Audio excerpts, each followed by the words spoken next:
William, you're muted, man. All right. Well, I'll say the same thing as I was. I had to keep moving. I just let out a cough that, like I said, I'm almost through this. It sounds worse than it is. It's weird. I'm at that stage where that donkey cough is not representative of how better. I mean, No, I feel like that. But it's almost to the point where I'm about to expel all this shit. So, No, I know what that's like. I mean, I got that last half a centimeter of phlegm that just doesn't want to go away. Whenever you're getting out of a sore throat. Yeah, and like I said, for me, it's allergies. It's just a persistent thing. It's a lifetime thing. So, all right. So, happy Thursday. Woo-hoo. Happy Thursday. Happy Rebel Moon premiere day to everybody who, other than us, who is seeing the movie tonight. Yeah, they basically polka dotted the nation and skipped. Yeah. Skipped Vegas, but that's fine. I mean, like I said, I've gone to so many premieres in my life that it's all right. I mean, like I said, I there's movies, I've gone to movies like premieres of movies I couldn't wait to see, and I've gone to movies that suck. So I've seen so many of them, knowing that I'll eventually see the movie, I'm all right with it. The reviews are out, and guess what, people? I don't give a fuck. Good or bad. I have no use for reviews. You know why? Because the benefit of something like this coming straight to me, it's coming straight from the content creator to me, which is why I favor this platform, is I get to bypass all that. See, these Rotten Tomatoes and these aggregates and these verified critics who I don't give two shits about for the most part, nothing personal, but they're there to sort of advise you on your movie-going habits. I've always got a problem with that. Nobody's going to know more than me about what I love about movies. And your review isn't going to mean shit to me if I've decided that the body of work that this person's done and the likenesses and the characteristics of these movies up to this point fit my sensibilities. I don't need you as a critic. Well, I mean, I was told the other day, it's like I can't gauge whether or not I'm going to like Rebel Moon based on whether or not I've liked most Zack Snyder movies or not. So, I mean, yeah, that runs against that too. Just saying. It's a good bet. There's always an off chance that he might deliver an egg, and everybody's going to have a bad day at the office. But for me, it hasn't happened yet, so I go with the law of averages.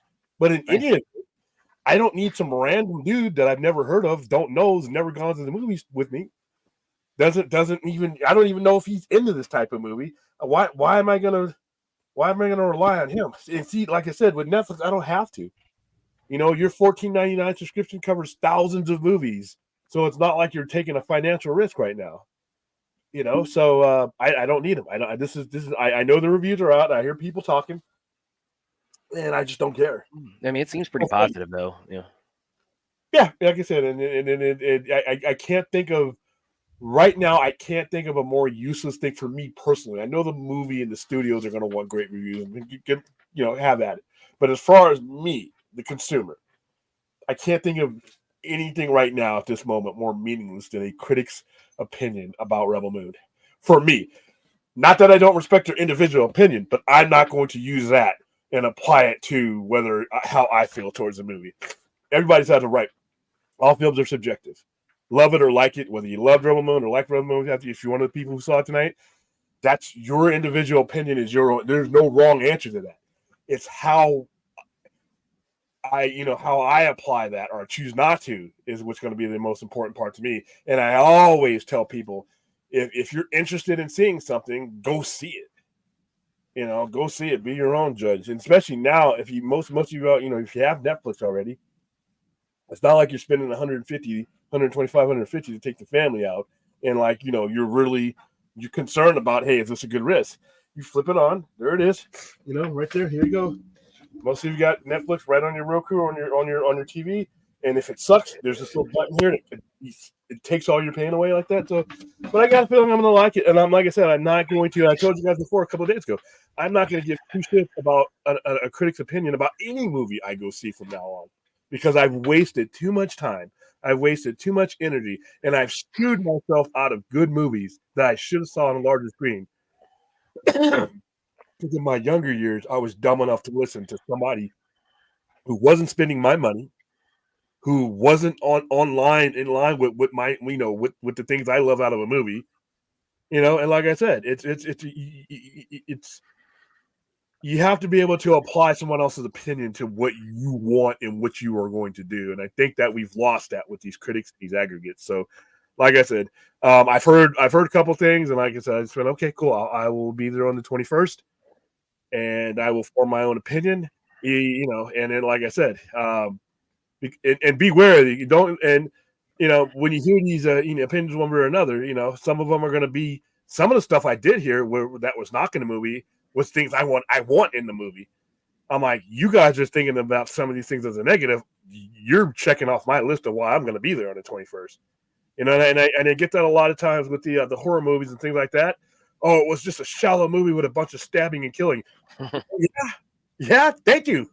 You did help me in one sense because and in certain critics, I walked out of this movie. I'm like, and I know what a pencil head certain critics are. I'm like, if you walked out, I'm walking in. So in that sense, I can kind of use it. But for the most part, it was a cool premiere. I saw a film junkie and a couple people were at the LA Yes, some colleagues of mine, in fact, also were there for it too. And actually, on that note, you mentioned Film Junkie because he shared something kind of interesting from the premiere. So it does make me wonder if this gentleman might have some kind of role in Rebel Moon. Oh yeah, I know what you're about to put up.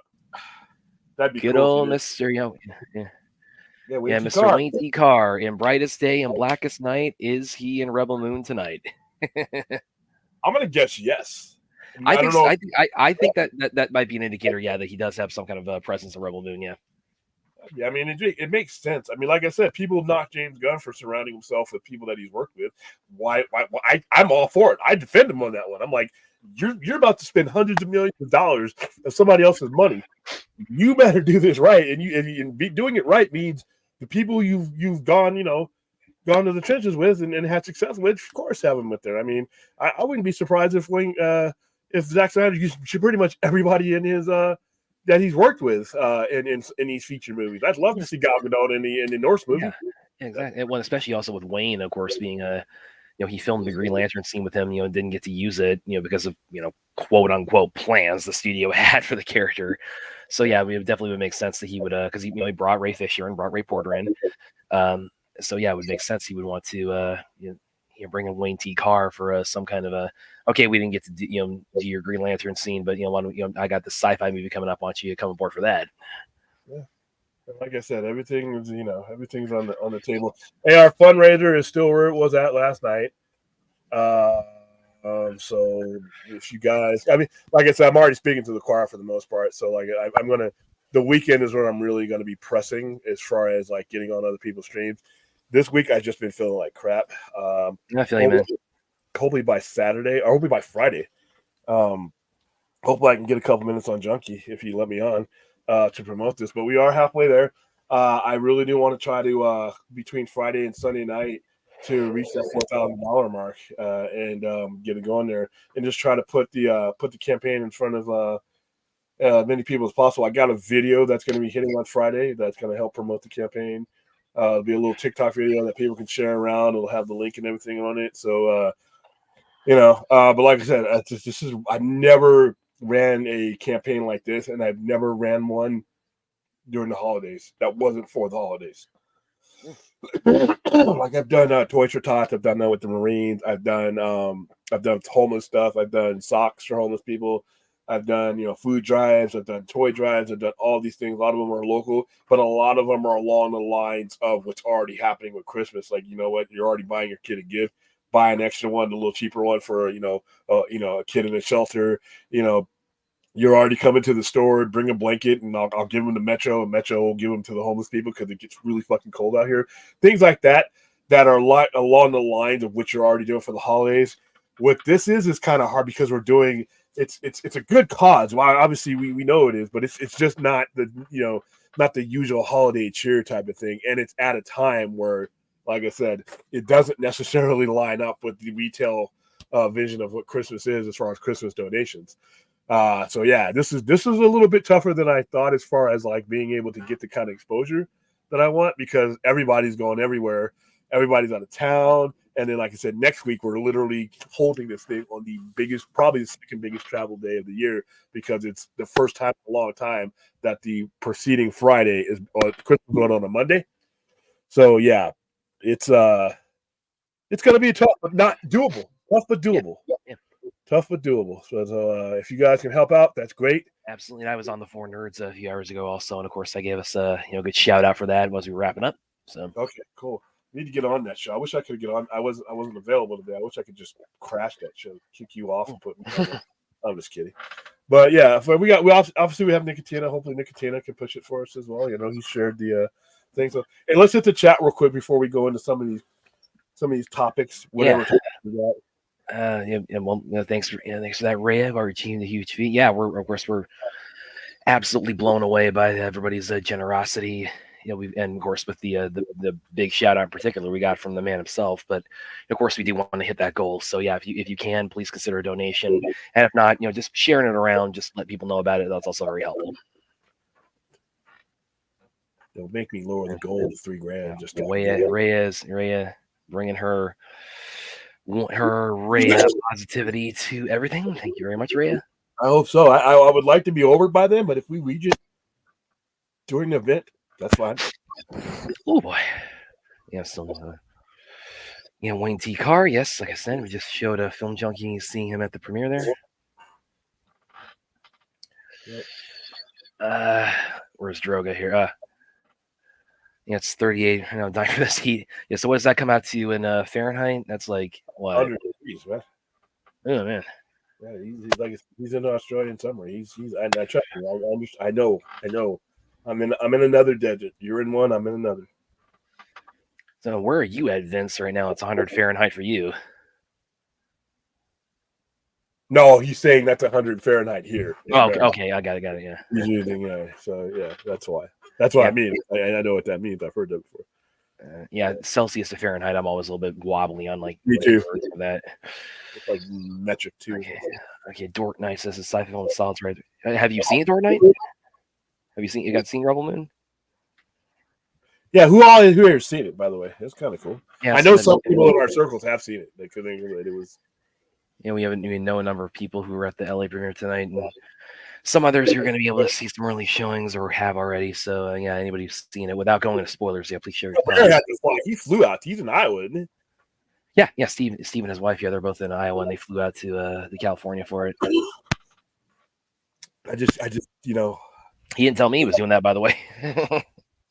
Yeah, it's probably press code, but Yeah, probably. Let's see, Daniel. I am completely incapable of judging for myself while I like a movie. Yeah, I mean, some people need it, some people don't. I don't. That's Let's see what else we got. And we have where are you, Ruth? You had one up here from Ruth. I want to highlight. Good morning, William Brad. Wonder chat crew already at work. We'll listen later. Yeah, and of course, Ruth, like I said, you've been a hell of a cheerleader on social media. You shared it a couple more times on Twitter, I saw. So thank you very much for that, Ruth. It's very much appreciated. And same with you, Aaron. You actually shared it right. You quote tweeted right in that Variety interview with Zach and Deborah. So you are a big help to my favorite Aussie as well. Sorry, Droga. I had an Australian customer come today from Australia. I wasn't there. My worker was there, so he didn't get the deluge of. Let's see, Chappie. I think this is a little bit off topic here. William Brandon went back and saw the trailer for Black Hat, and did a poor job marketing the movie. It's probably why it bombed at the box office. I don't think I ever saw Black Hat. You talking about Chris Hemsworth? Actually, Black Hat didn't. I don't think Black Hat bombed, did it? I don't think Black Hat was made for very much. Then he was talking about wrestling. I don't think WBD is going to take up. Is going to outbid USA Network over those, Anthony. Just to top on your question there. Yeah. Okay, so Dork Knight's making pretty clear he did get to go see the premiere tonight of Rebel Moon. We went to Chinese. It's called Grumman's Chinese Theater, but when I was a kid, I've only been to Man's Chinese Theater twice, and it was decades ago. It was for Empire Strikes Back and Superman 2. It's like two of the greatest cinematic memories I ever have. I've been there a bunch of times before, but as far as like the actual movie, going inside into the movie, those are the only two I've ever seen there. Yeah. So, yes, please, anybody who has seen it, including Dork Knight, please, if you share your thoughts, but do not go into spoilers because that will not be tolerated tonight. I know William is like he's not too precious about spoilers, but Yeah, I don't want people are. people. Yeah, but Other people might be, including me. Let's see what else we got in the comments here tonight.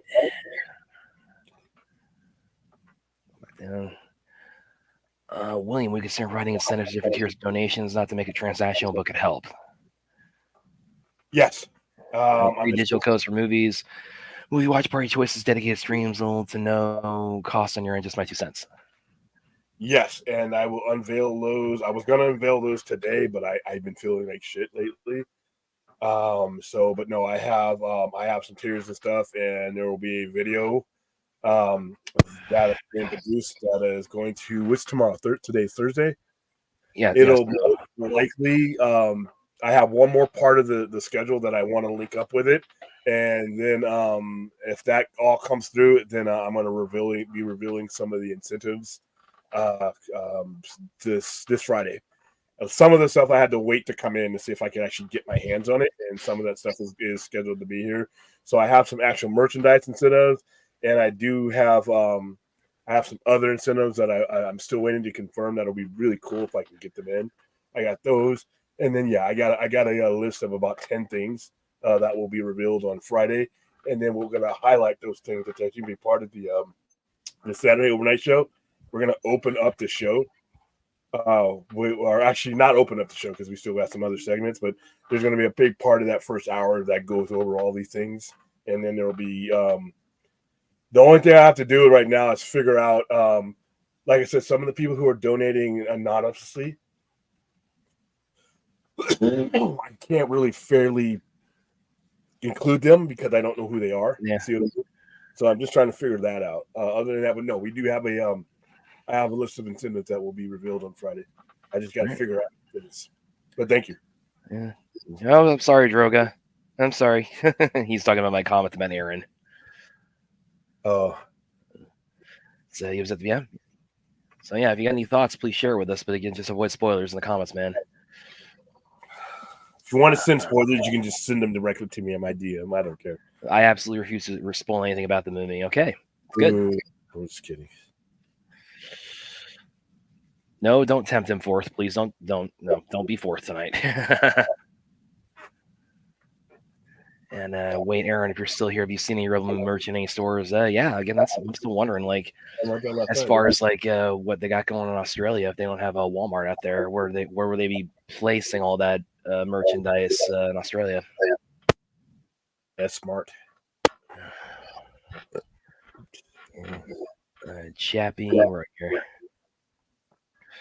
William Brad Black Cat was a bomb with a budget. I mean, okay, that was a pretty big bomb then. I don't know why you're fixating on Black Cat all of a sudden. Hold on for a second. All right, where are you? I don't recall Black Cat. I don't recall it making. That was a Michael Mann movie, by the way, which is not one of my favorite ones. By the way, it's actually my least favorite Black Cat. But I thought it did a little. It sucked that bad. Oh, it's 2015. Let's look. Oh, wow. Yeah, wow. Didn't it get a sequel? Couldn't tell you offhand. Let me.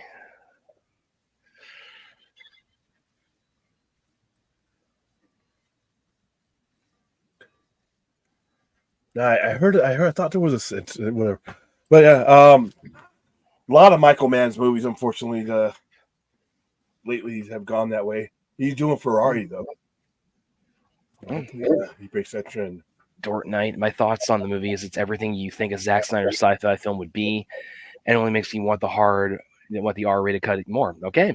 I heard a lot of that tonight. Yeah, same. I saw a lot of those reactions too. Like a lot of people are saying that. I think they're kind of coming around in terms of like Zach having extended cuts. A lot of the reactions where it's like, I want the extended cut, not because I feel like this movie is incomplete, but it's like I want a deeper dive into this world. Yeah, I just wish he would find a way, or these studios who know this would just release it right away. On Daniel, we are not clear on that yet. I mean, there was something circulating today. It's something that I think this. I don't know if this is confirmed. I saw something about it might be out for Child of Fire. April 19th. Yeah. So just have to wait and see. We get some official confirmation on that. Which would be a perfect market. So I think they could. I think they could do it now, but I think they want to use the whole cut of Snyder cut type of thing to market part 2, which is fine. Which again, it's like they know what they're getting with the connotation of that term with his name. So that's, to me, that's fine. Aaron is confirming that it is indeed hot in Australia right now. Yeah. What's cold to usually get there in your winter months, guys? Is there any like actual? Does it get cool, or does it? I'm wondering about that. Having never been out there myself. Everything being reversed. Everything was reversed. Yeah, because it's summer for them right now. But like your winter months, does it actually get you legit? Because I mean, Williams talked about being in the Middle East, where it's like at nighttime it gets really, really cold. Does that happen in Australia too? Bone chilling cold in the Middle East, especially if you're on the coast. If you're on the Arabian, oh my God, it's like in sand. The sand freezes, and you're slipping and shit all over it. You're driving your Humvee through it, and you got to be careful because it's like driving through the snow. That sand is so fine that when it freezes, it could slip. It could take a tank off the road. That's how bad that shit is. So, yeah, it's fucked up, man. Like I said, when I got there, it was 114, and I'm like, they gave us all this good, this cold weather gear back at Fort Lewis. I'm like, I'm not gonna need this. You didn't realize where you're sending us, and for the first month or so, we didn't. But wow, when it went down, and you felt it in your bone marrow, man. It was no joke.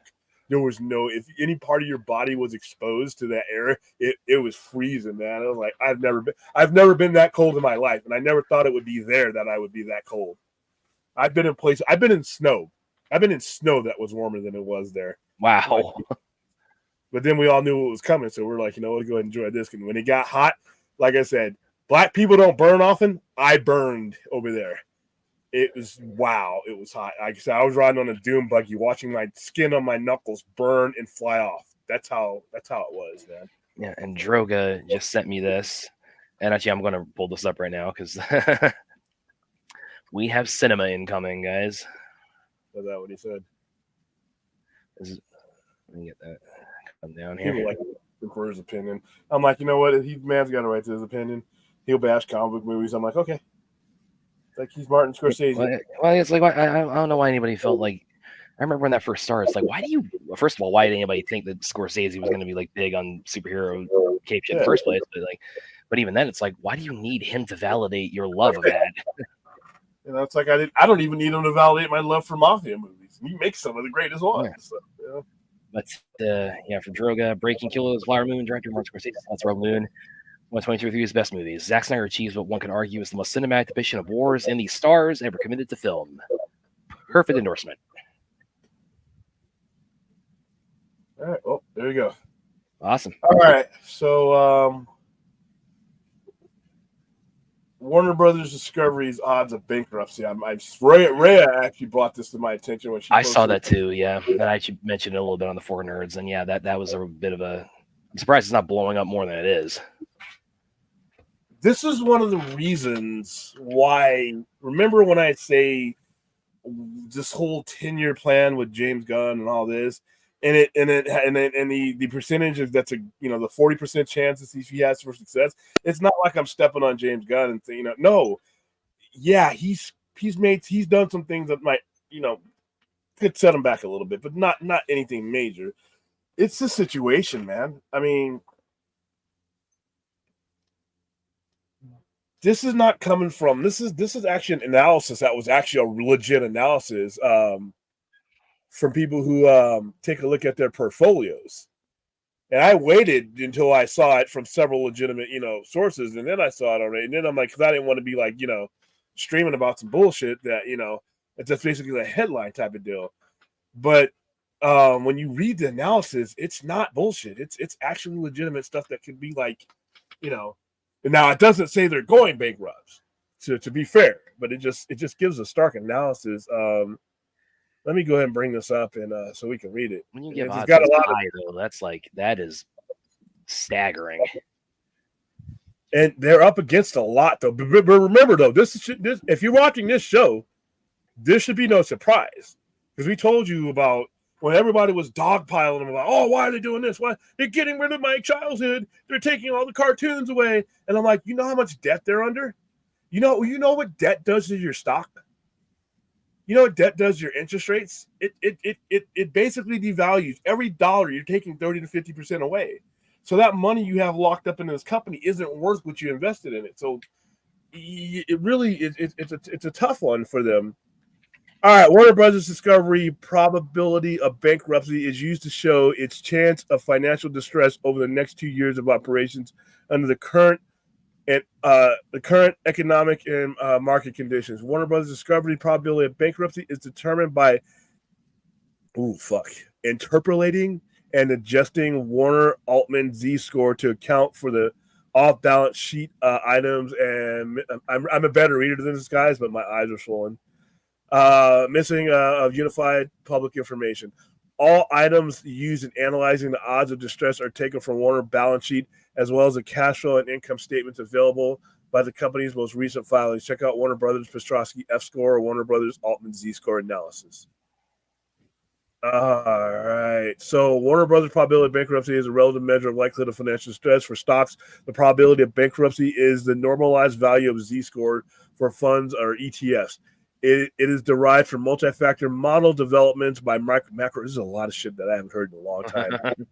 The score is used to predict the probability of a firm or a fund experiencing financial distress within the next 24 months. Now, automatically, Warner Brothers Discovery, upon its creation, was under financial distress because it was in debt. So, you already have that. Unlike Z-scores, probability of bankruptcy is the value between 0 and 100, indicating the firm's actual probability it will be financially distressed in the next 2 fiscal years. All right, interest expense $648 million, 2021 $633 million, and in 2022 $1.8 billion. Gross profit $6.8 billion in 2020, $7.6 billion in 2021, 13.4 billion. All right, so that's basically showing you your interest versus your dollar made. There's a lot of equations that they're going through. You guys can read this. You just Google Warner Brothers WBD probability of bankruptcy, and it'll give you official scores. All right. Okay, the calculation of Warner Brothers probability of bankruptcy is based on Altman Z-score. You guys can go into that one yourself because it's a tangle fuck. It's going to hurt your head and keep you up to date. And the Petrosky F-score, but not limited to these measures, to be applied to a broader range of industries and markets. We use several other techniques predicting Warner Brothers odds of financial distress. These include financial statement analysis, different types of price predictions, and earning estimates. So they're all right. Quarterly earnings goes 2.267. Earnings share 1.94. That's down. That's in the red. Return on assets is a penny. 0.01 is basically what they're saying, roughly. And then wow, this goes, dude. This isn't some random YouTuber though. This is an outright analysis, and there's a lot of red in there. See all that red? That's what they're talking about. And it has accounts payable, total assets, current assets, cash and equivalents, total debt, debt current, and then tax assets. And that's why when you see them talking about taxable assets and things that they can get breaks on, that's in that red there. All right, Warner Brothers, Warner probability, and this is Warner probability. This is not the Warner Brothers. This is actually a different chart. Warner probability of bankruptcy peer comparison. Stock peer comparison is one of the most widely used accepted methods of equity analysis. It analyzes Warner Brothers' direct to indirect competition against its probability of bankruptcy to detect undervalued stocks. Ooh, that's undervalued stocks. You don't want to hear that ever. With similar characteristics to determine the stocks which could be a good addition to our portfolio. So like a guy like me who wants to buy cheap stock. Peer analysis of Warner Brothers can also be used to its relative valuation, which is a method of valuing Warner Brothers by comparing valuation metrics similar companies. And so, yeah, I don't see what companies. Okay. All right, so here's actually the thing that the lame and the people who aren't going to get their heads tied up in all those charts, because it's not understandable even to me this late at night. All right, Warner Brothers main bankruptcy drivers: return on average assets, asset turnover. 2022 was bad for return on average assets. Projected asset turnover, total debt in 2018 was 16 billion. In 2019 it was 15.4 billion. In 2020 it was 15.4 billion. In 2021 14.8 billion. In 2022 49 billion. Yikes. All right, so total liabilities is 85 point. This is just a lot of but that one on the top of red, I wonder for minerals, equity and returns. So every measurable profit margin is down. Every all the measurables are down. But like I said, it's you merged a company that was devalued and going into debt. So this is not, none of this should be a real huge surprise. About Warner Brothers fundamental analysis. The micro-axis fundamental analysis modules help investors analyze Warner. Okay, let's see.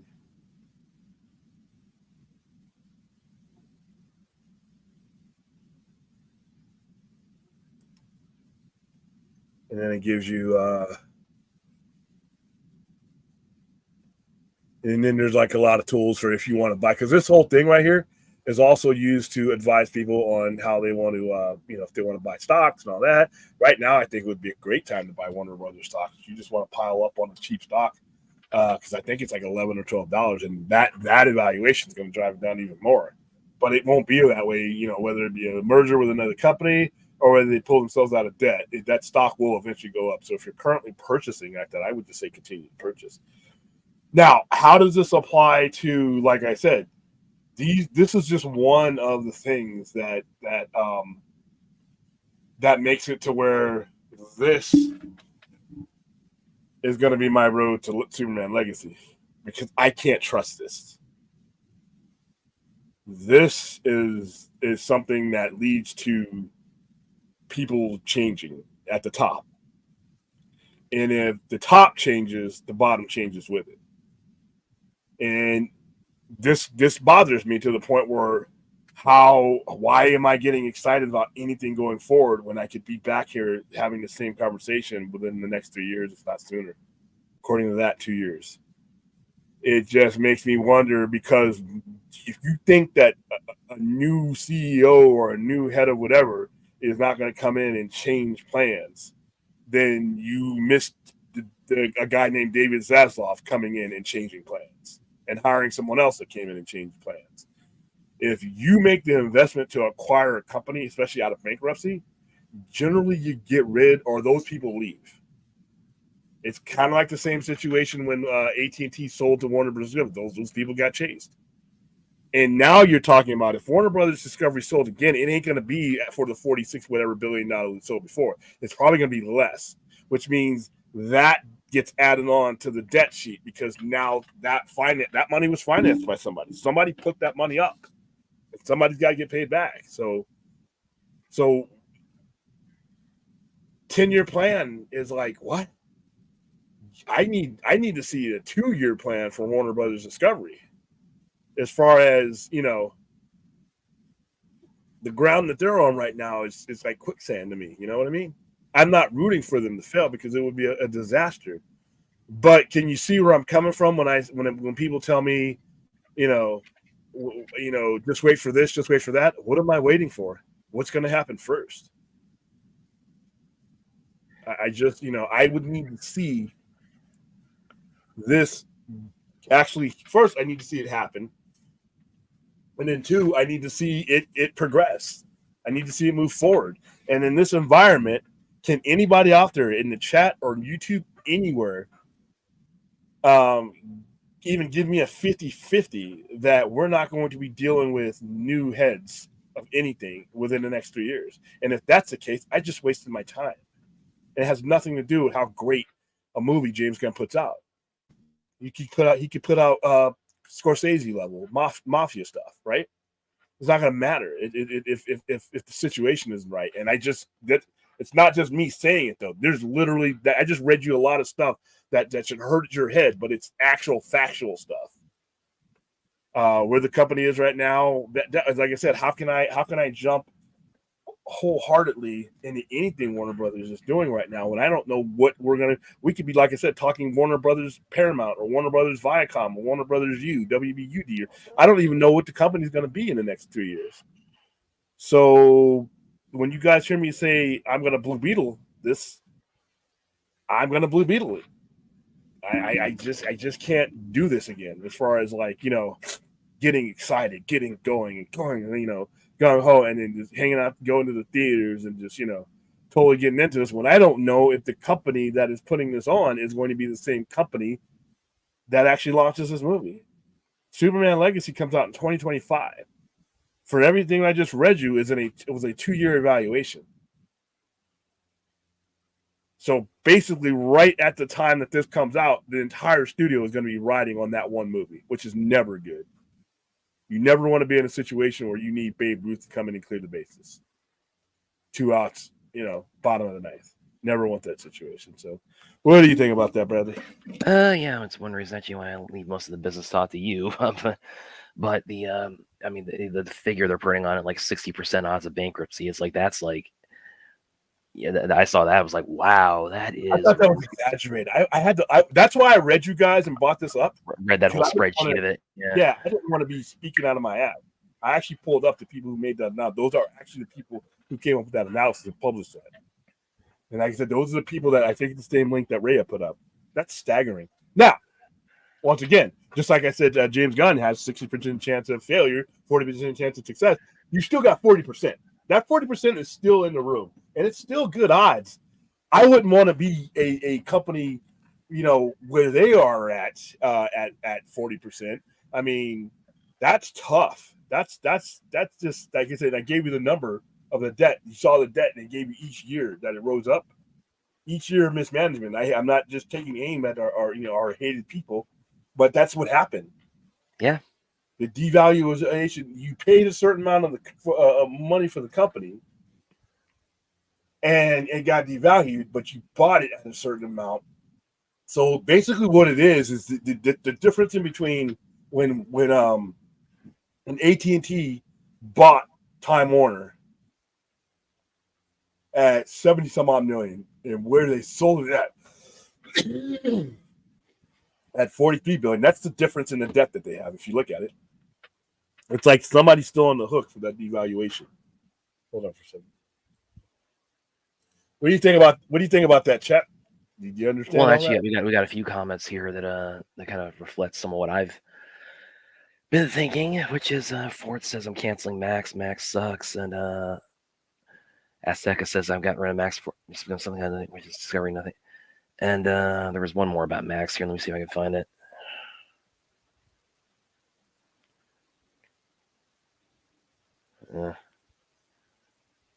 Where is it?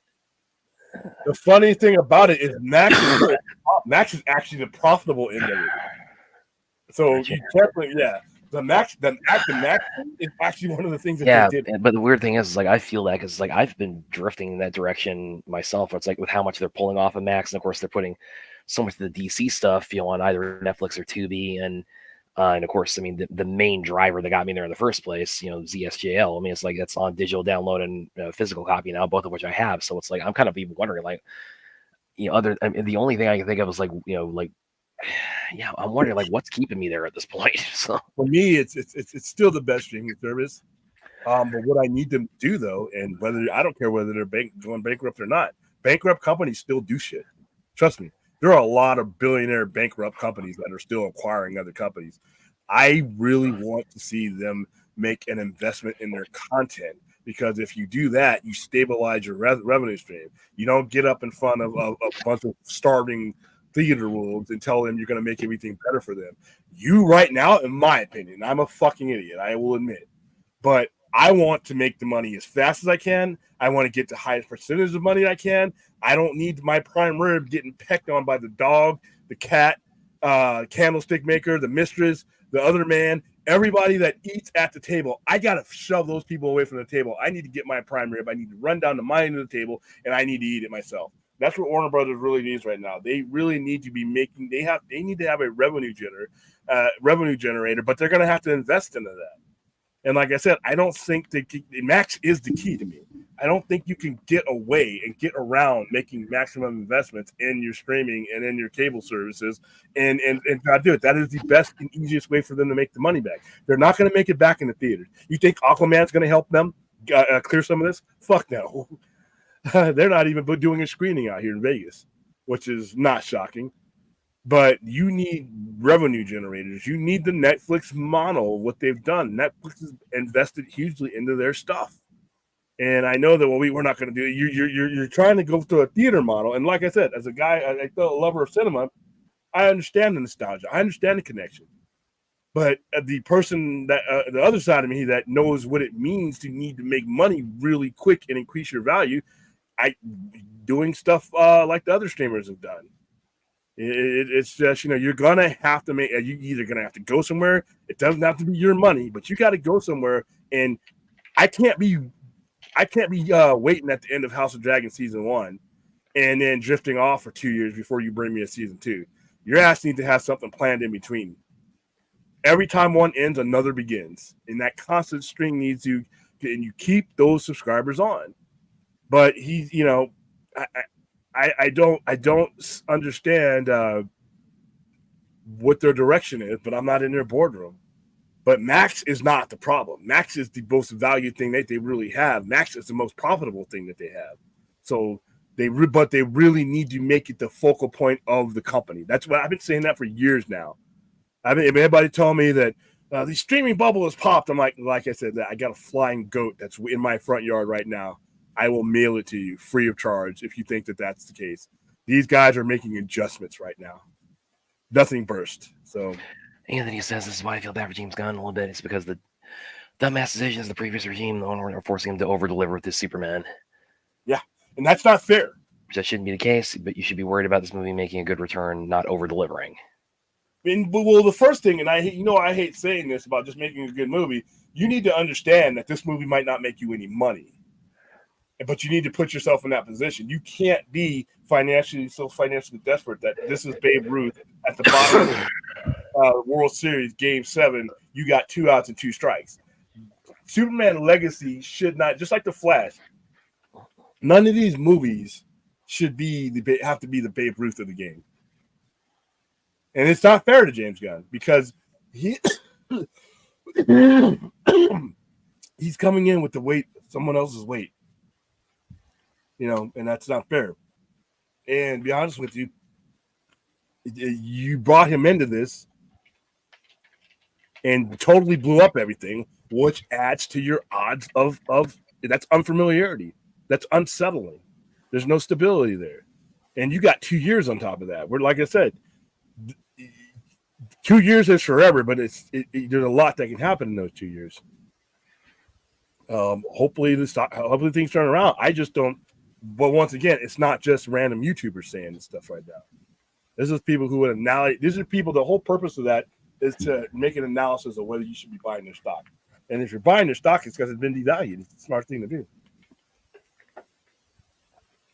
Okay, next one. Let's see what else we got here.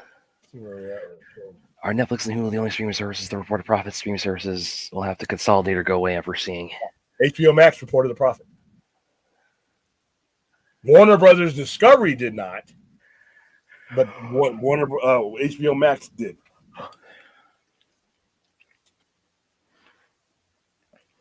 So stock market is down across the board, so maybe the best time to buy if you can. Trends fluctuate and the speculation behavior of stock buyers fall and projected earnings of the company, which can be further aided by low-cost, relatively high-earning content. Yeah, they just got to make that content, though. And go back to what the consolidation quote there. The Riz? No, the one before that. Where is that at? I was in mid-cough when I was going to try to respond to it. As far as these streaming services consolidating, who knows? I think that's going to happen to a certain extent. I don't think. I think Paramount Plus maybe will consolidate with somebody, who knows.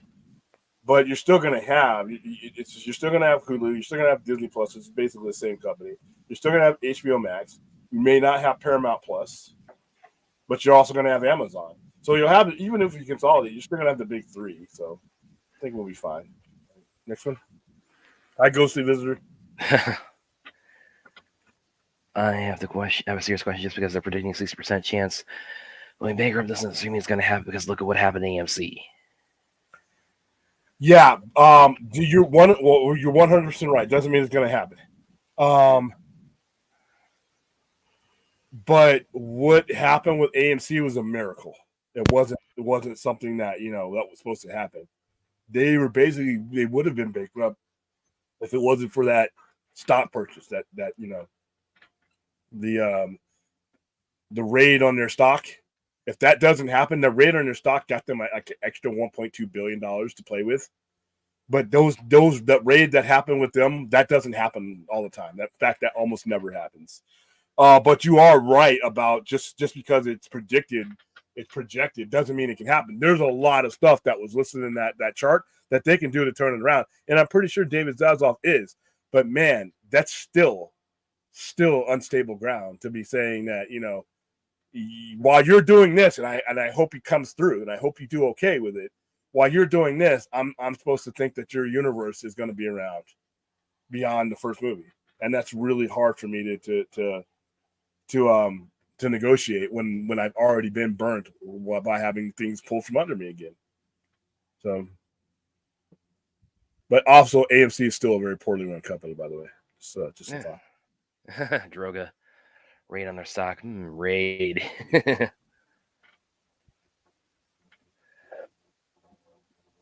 See, let's get the 60% tonight. Well, like I said, that doesn't mean it. Like he could do certain things. There's a lot he could do to bring up the revenue. Selling IPs brings up revenue. What not selling, but what licensing IPs does is it decreases the liability of the company, and while them making money. So obviously, when they license IPs to another streamer, they're not on the hook for the residuals and stuff that comes from that being played, because it's on somebody else's. That's baked into the contract. So when something goes to Netflix or Amazon, whatever residuals that's in that, Amazon and Netflix are paying those guys. And Warner Brothers got the profit for selling the IP without having to spend the money. That's why I've always said one of the biggest business reasons, if you're ever going to see any DC IPs, anything like that taken over for a limited amount, is because it's limited live. There's no risk for Warner Brothers, other than the fanboy knuckleheadedness of they're going to confuse people. And this of course is in reference to the whole sell to Netflix. Yeah. But no matter what it is, if Netflix said, I'm going to offer you this amount of money, and it's an IP that they haven't, not like Roadrunner where they've already paid, so they're stuck with having to get what they paid for it, or otherwise they lose. We're talking if you're talking about an IP that that's already been semi-developed, but they're not currently working on, they haven't bought, spent, or produced, they're not on the hook for any money, and some other streamer comes to you and says, I'm going to give you so and so amount of that one. Everything that Warner Brothers is going to get from that is profit, because they're not the ones financing the movie, so their liability is down. If they're the distributor, they're always on the IP, so there's a whole bunch of ways that they can make money off of someone else's work. That's what they really need to do. They need to make the money easier. They need to make the money faster in order to get those. And you know what? There are things. Zaslav is 10 times, 1,000 times smarter than me. So if I'm seeing this, then trust me, I may not agree with all his decision making, but he's better suited to decrease that 60% than anybody, or especially me. Seems like the foundation of WBD. Yeah. Yes. Yeah, very much. 100%. So it was bought by the pimple company. All right. I mean, say what you want about Warner Brothers Discovery. In a practical world, the Warner Brothers would be the one purchasing Discovery. It was the other way around. That should tell you everything. I got some for Ray here. If stakeholders get stock as opposed to revenue dividends from the studio asset that has zero interest. Yeah, I'm going to let you guys handle this, because, again, it's like you are far better. Stakeholders get stock as opposed to revenue dividends. That's a studio asset that has zero intrinsic value until sold under the risk of bankruptcy. WBD can get financing by paying in the form of stock. Yes, they can. Yes, they can if they can work it out with creditors, because that's leverage. Because what they can do like that is they can leverage it for future finances or future assets. That's 100% correct. The creditors won't get paid money, but they will be stalled on repayment. Definitely, the more stockholders accumulate, more projected. That's the higher payout gain than the earlier. Yeah, you're basically creating volume. You're basically fighting the deficit with volume of purchase. An option instead of purchase. It's like I think what you're saying. Give me if I'm right. Is you have the stock option versus the actual stock asset. If I'm reading that right. If not, correct me. Yeah. And then whoever has that stock, it can at a certain time can buy it once the value or sell it once the value, and that's their profit. Next one. No, Daniel's got a good one here. Lease the Snyder first. Well, that will be licensed. That's basically yeah. I mean, basically, when referring to bankruptcy, gives temporary to absolve debt, collection with enough time to recoup stock value with new projects to entice a buyer. Yeah. By the way, guys, bankruptcy doesn't mean they're going out of business. Bankruptcy just means they're reorganizing. Now, what I would need to know is that does that reorganizing consist of consolidation with another company, and does that mean that you have a change in leadership? Even if David Zaslav is CEO of Warner Brothers at the time of a consolidation, doesn't necessarily mean he stays there. I'm going to give you an example. When the buyout or merger with Endeavor and WWE, Vince McMahon was the main guy. He facilitated the sale. That's why he came out of retirement. But immediately after that new company was created, they voted him out. He got bought out, and he has nothing to do with the day-to-day operations. A consolidated company. That's my thing. Is even if they claim bankruptcy and they consolidate to come out of bankruptcy, which is very common, but who's going to be at the head of a newer company? And if it's somebody's different that's put in motion these plans, and like I said, a new guy is going to want his people. It's just every new guy wants that. So that's how it applies to the pop culture dynamic to me. All right, go ahead. Another for Rhea. CWB going the way MGM, to be honest. I think they got purchased by Amazon, right? Yeah. Well, and Droga. No, Droga. and I think Apple. If people bring up Apple a lot, Apple has enough money to buy Warner Brothers 10 times over at a discount and sell it at a loss, and he would still be okay. So you never know.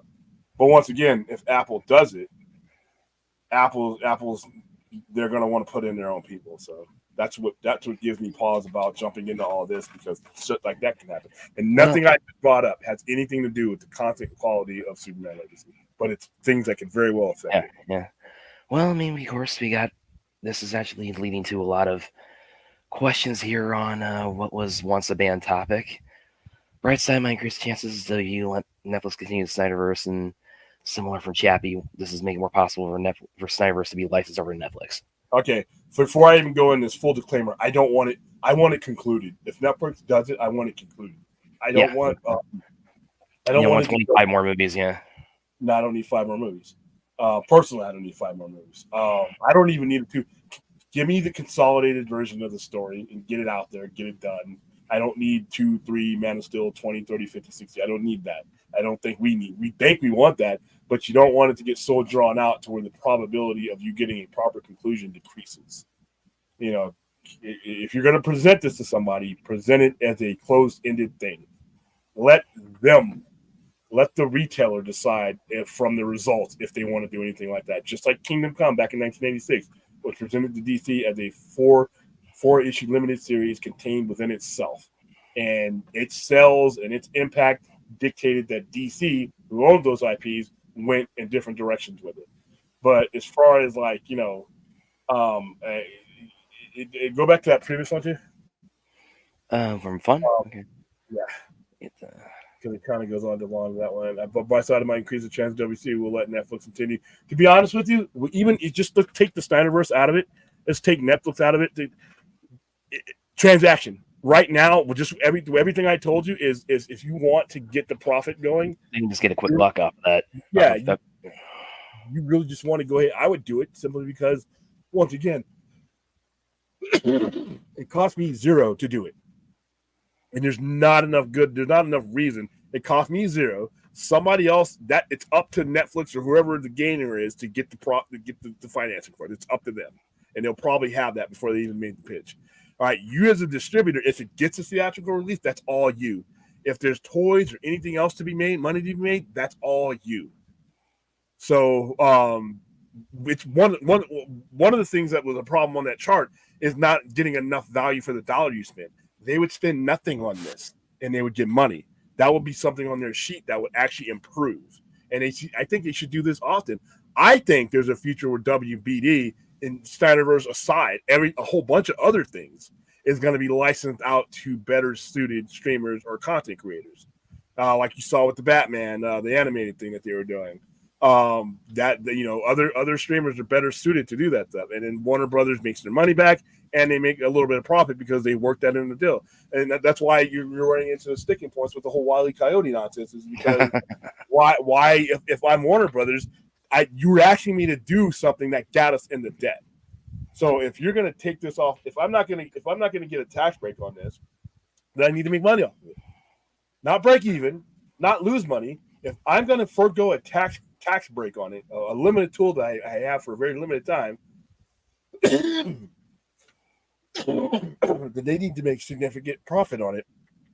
Not just break even, significant profit. If you can't do it, shelve it. But yeah, it all comes down to transactional things. Drop the fanboy logic, drop everything like that. Is there money to be made quickly and at a high percentage? And you're talking about 100% profit here. Oh, Rand's bringing back your hashtag here. What statement you made originally? Resolve the Snyderverse. I'll let that one alongside the original. Yeah. Hashtag resolve the Snyderverse or hashtag conclude the Snyderverse. Chappie points out this is all a mess because of the old regime. 100%. Yeah. Because they're, like I said, 74. What was okay? Hold on. What?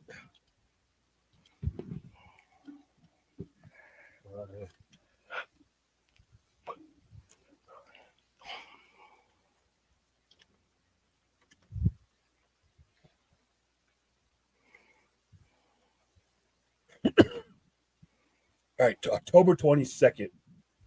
Holy shit. AT&T unveiled an agreement to acquire Time Warner for $85.4 billion. That's even worse. And they were sold at $43 billion. Obviously, there's other factors involved than just the people we hated, but this ain't new. This is every time it's been handed off. This actually all started back in AOL Time Warner merger, the worst merger in history for so many reasons. But yeah, but old regimes, not just this one, but regimes in general, and AT&T didn't care. So there you go. And well, they did get us the Snyder cut, so I mean they aren't all bad. Yeah, but that was Keelar, and Keelar got, and he got shafted for doing that. Yeah, everybody told him he's the. And in his day in release, which I thought was a smart, given the time, given the movies. Like I said, as much as I love Dune, you don't get a Dune 2. Remember, they didn't film Dune 2 because they were afraid of what Dune 1 would make or wouldn't make, or wouldn't attract. And I guarantee you, not only did the box office help Dune, but the watchability on Dune on the streamer, knowing that they were building an audience that they could afford to do it again. So I think Keelar, he'll never get the credit. He'll get it maybe 5-10 years down the line. I think Keelar did right. I think it was the right decision personally. Yeah, some company like Amazon or Apple, most likely by WBD. Most likely Apple, because I think Amazon would have a lot of problems, not financially, but with the SEC, with the Securities and Exchange, because they already own MGM. Spider-Man, I'm a 5-movie artist. Yeah, I mean, you know what? We already had 3? Yeah, 3 out of 5. So I mean, when you say restore, you really are in effect saying resolve. Yeah, that's all I want. It has the built-in ending, so there you go. Concluded. Like I said, I think we have the smarter campaign is not to restore the Snyder. The smarter campaign, and I know it's not much of a difference in semantics, but words do matter. When you come to somebody telling me all I want is an ending to something that began, it's a lot more reasonable than you saying I want all these other things that just are not reasonable and they probably aren't even good for the story. If you come to somebody making your case that listen, this thing came out, all I want is an ending. That's all I want is an ending, and then I think you get a lot more credibility because now it's back on them. So why did it end in the first place? You know, and but when you say restore, it's an open-ended thing that actually gives me a headache. When I see people when it hashtag this, make the Black Flick movie, make the Justice League 2-3, make Man of Steel 2-3, 4, I'm like, okay, stop. And I'm a huge supporter of this. But when you discuss open-ended terms like that, it shuts down people because you're not their brain and mind's like, oh, this is too much, stop talking. But if you come to me and say, hey, listen, I just want an ending. All we want is an ending. That gives them the option to do it the way they think is good for business, but it still gives us what we want. You know what I mean? But I think the campaigns and the hashtags, it's in like, oh my goodness, these people want this to go on until I'm in my 90s. I don't need that. I need an ending to the beginning. And then that allows me to feel better about anything else that's coming. So yeah, hashtag resolve the Snyderverse, hashtag conclude the Snyderverse, and also hashtag make the DSJL comic book. Which is, and all these things that we're bringing up, the quickest and easiest way to get the story out there is in the comic book form, in the graphic novel form. So Anthony, right here, Brad William, what company do you guys think have the financial? Yeah, so William probably answer that better than I can. Apple or Amazon. It would probably be Apple because I don't think that the government would be okay with Amazon owning two studios. Because they would have Universal and they would have not Universal, they would have MGM. And they would have Warner Brothers. And I don't think that's not necessarily a monopoly, but it's close to it. I also think Comcast is another one. I don't think they'd have a problem with Comcast doing it, even though they have Universal. But it's a much smaller company. You would still, the two big horses in the room would still be Amazon and Apple, and then you also have Sony. You also have other studios that produce content. But those two would be the ones that could do it with no problem. Microsoft can swoop in and take those. Microsoft. I'm there. Thank you, Ray. Microsoft. Yeah, Bill Gates, of course. I think either Apple or Amazon. Yeah, and this is why I leave the business talk to William and Ray. And Bill. Okay, go back again to that other one. The Reyes?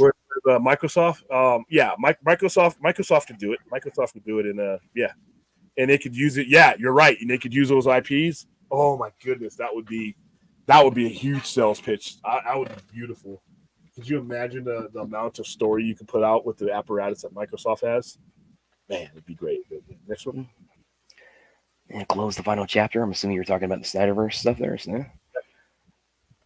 Taika Waititi's Mortal Kombat? Fuck no.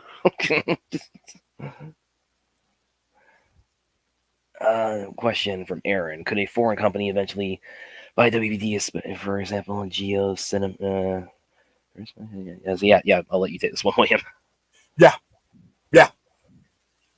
Yeah, as long as they follow the same rules as an American buyer would. Yeah, you have a lot of foreign companies and countries that have that type of investment. Saudi Arabia nearly purchased WWE, so yeah. So even if Apple buys WWE's, I mean they can, but I mean if they bought it, I would think they also might just be inclined to do it themselves. Yeah, if they bought it, they would just do it. Now, if Apple bought Warner Brothers, they would be buying DC Comics as well, and they would be buying it for the library. They would be buying it for the use of those assets. So yeah, I would doubt that they would probably just do it in house, kind of like Warner Brothers should do it in house. But you know what? There are issues. There you go. Yeah. More from Rhea. How many studios change hands this much and had to change a regime? Were they all replaced or had the rules terminated? What do you think happens to them from there? Well, they take buyouts. You know, a lot of times a person might engineer a merger and then retire, once they get their balloon or their parachute payment. A lot of times what ends up happening is they make agreements on, okay, which one of us stays and which one of us takes this huge $1 billion, $2 billion buyout and goes off on a yacht somewhere. sometimes there's redundancy, like there was in any merger where there's several positions that are pretty much the same. And it also is who's the gaining company.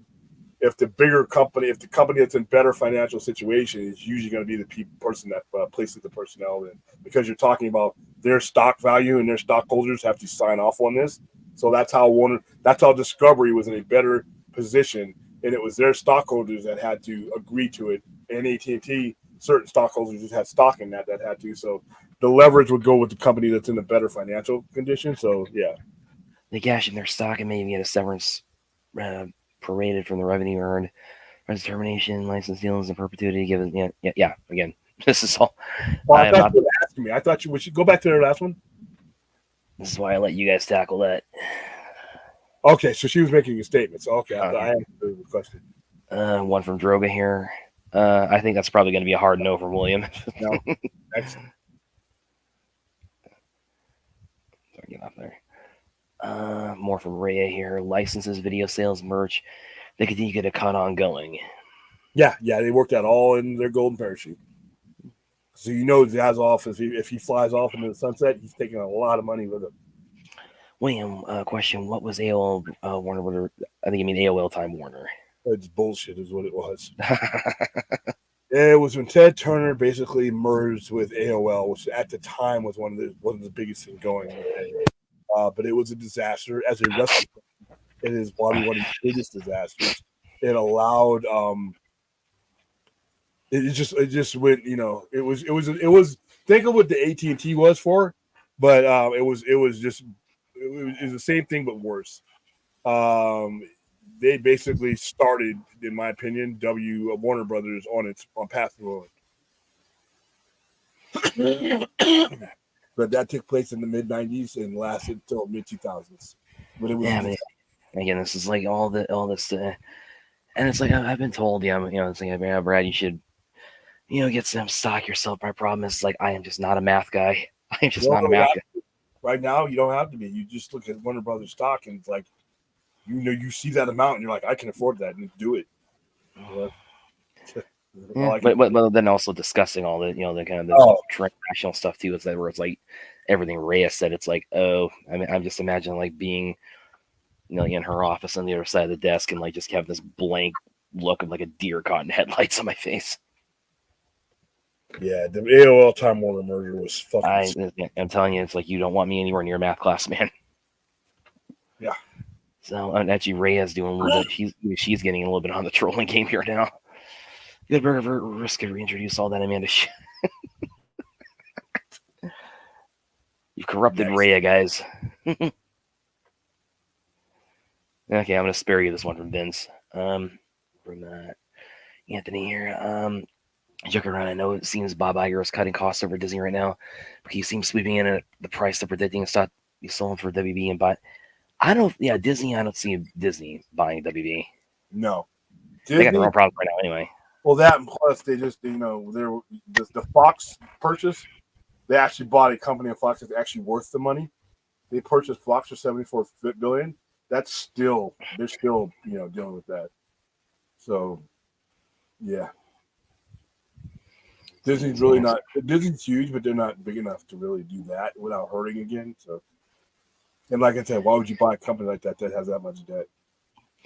Hell no, WB under Disney. You get that thought in your head now. That'd be the worst thing ever. Okay. No, what we're going through now and have gone through now in the last 8 or 9 years is the worst thing ever. I don't think it's getting worse than that. Anthony here. Wait a minute. Doesn't Apple own their own studio too? I thought they recently bought small, and wouldn't that be considered a monopoly? Not necessarily if Apple bought them, because you still have Universal, which is its own. You still have Sony, which is its own. Columbia, which is their own. You still have Warner Brothers, which or not Warner Brothers. Right? You would still have Amazon. You still have a lot of the ones that are considered independent, but are still much larger. A24 is indie, but it's much larger than an indie. So no, you still have places to go work. It'd be tougher, but I don't know if they would shut it down. Yeah. What they might do is cause it to be split up. But even then, once you start splitting up DC, and once you take DC away from a Warner Brothers asset, you devalue the company, in my opinion, to the point where I don't want it. I'm pro WBD selling the company with the deepest pockets. They need to speed up the content production with their company's infrastructure. There's a focus on just licensing. 100% agree. And Apple could do that. Apple could put out, every time I wake up in the morning, I got Game of Thrones. So when I'm ending Game of Thrones something, I'm getting Game of Thrones something right in between there. They have the money, they have the assets to do it. I would love to see that, to be honest with you, personally. I never understand why they didn't hire Jeff Wohoff at the head of Warner Brothers. So they picked Kevin and Toby. Yeah, we saw what that got. Jeff, did you mean Jeff Robinoff? Yeah, I think that's what you mean. Okay, dude, one of the worst passes and one of the worst hirings. That changed everything. That one mistake led us to a lot of bullshit. So yeah, I agree with you. God, yeah. Oh no, he's still farting over his last purchase. Yeah, and he's ruined Twitter. Not that Twitter was the Shangri-La to begin with, but he's ruined Twitter. So yeah, I think he's gonna get a vote of no confidence from like his investors or his board of directors pretty soon. He's private, but he lost all of his ad revenue. Well, Twitter made 90% of its money off of ad revenue. Too many of the big bangers left. That's tough. Even when you got as much money. No, Daniel, I don't think we want to put our chips on that. No, and I don't want to see what it would be if he did. So. Elon will outsource all WB Productions to Mars to avoid taxes. Yep, and then he'll go live there. So hear about that. Yeah, no, I don't think we want to be banking on Elon, guys. Yeah, I think we are caught up. We got one more from Daniel. Max acquiring the rights to A24 is a nice feather in their cap. Did you guys see the trailer for the new A24? I saw it floating around. I haven't watched it yet, though. Yeah, Civil War. I hear a lot of controversy about this movie. People who support that kind of shit, like going to see it, and people who are scared of a Civil War, they're not going to go see it. Let me tell you guys something, guys. If we can bring up that trailer, by the way, but make sure we just bring up the right one. Okay, let me get it.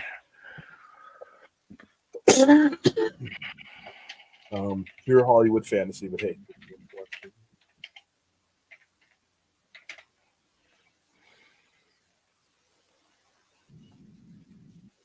All right, bring it here in a second.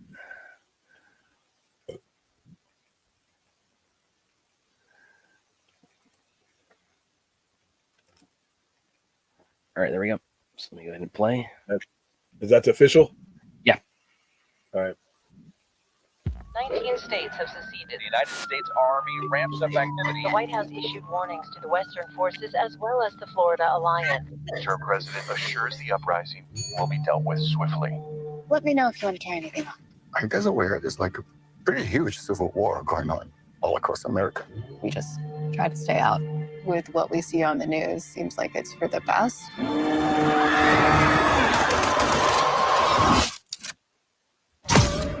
Citizens of America, the so-called Western forces of Texas and California have suffered a very great defeat at the hands of the United States military.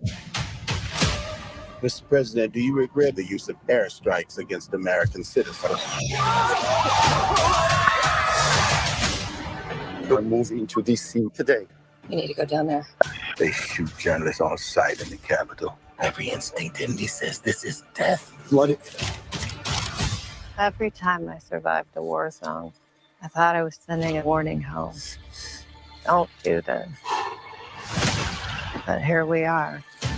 There's some kind of misunderstanding here. What? Well, you're American, okay? Okay. What kind of American are you? You don't know?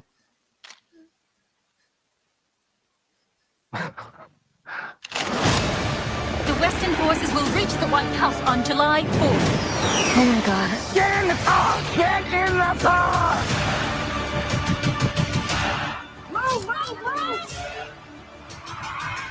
You're gonna hang back. I'm not hanging back. One nation under God, indivisible, with liberty and justice for all. Go, go, go, go, go!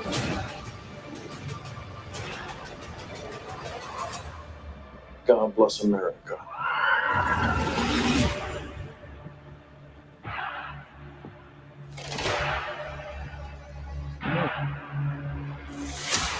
As Mighty Rax points out, the new Purge looks pretty good. Wow. Yeah, that was was pretty interesting. looks, I'm looking forward to that. looks quality, looks great. I'm probably gonna go see it when it comes out. Yeah, I think I do. Make no mistake, guys. That's bullshit.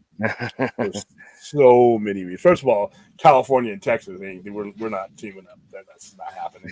If you talk about Western states, you may want to come up with something else. All right, so it's been a while since we've had the last Civil War. You know what?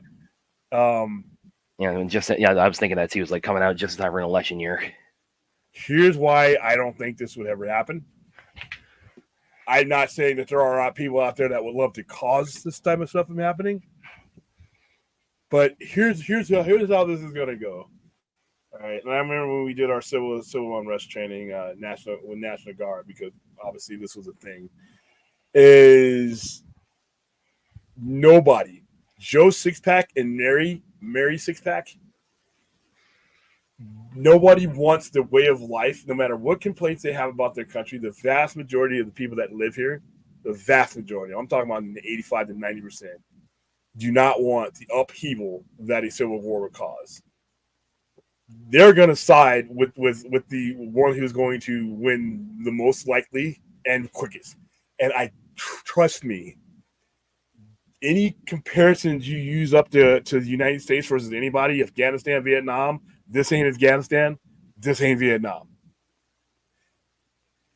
I think that if there were this type of uprising, I think the people who carried out would be absolutely fucking annihilated, and it would be video game level annihilation.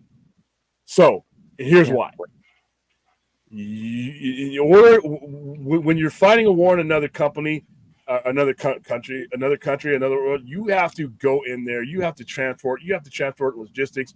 You have to gain air superiority. You have to gain strategic positioning. You have to gain control over lots of focal points, and all the while you're in that person's, foreign land that you don't have anything established. Right here, Uncle Sam's backyard, he controls all that. Day one, minute one, second one, we have air superiority. It's already our space. Strategic movement, everything. They base everything is strategically already placed to protect the country. Now, in order to be able to affect one military side to affect another, you have to be able to strategically move and move in numbers that can either affect or overwhelm who your target is. Even with guerrilla warfare, the problem with guerrilla warfare is in a foreign land, it works. But here, once again, you're not going to have the populace on your side. The majority, the percentage of people who want some shit like this are not the majority. Yeah, I'd agree.